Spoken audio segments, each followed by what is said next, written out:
Hello guys, assalamu alaikum. Pishi letu la leo ni spring rolls. Nimeanza kwa kuandaa kuku wangu, nimetia spices zote zenye napenda, mafuta kiasi na maji, nikabandika aive. Alipoiva na maji yamebakia kidogo, nikatia ndimu kuongezea ladha na pia kuhakikisha kuku wangu si mkavu sana. Alipopoa na mkatakata na mweka kando.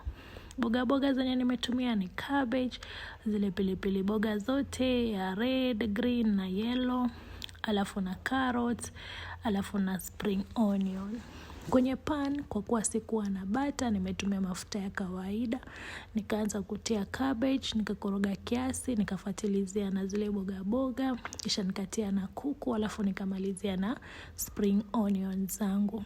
Kuku wangu ameiva, si mkavu na ni mtamu sana.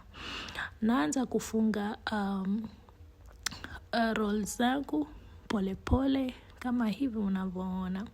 Mpaka nitakapomaliza, karai yangu ya mafuta iko tayari. Nazichoma kwa mafuta ambayo sio moto sana na moto ambao pia si mkali sana mpaka zitakapoiva kama hivi. Spring rolls zangu zimeiva na ililia na tomato sauce, ni tamu sana. You should try.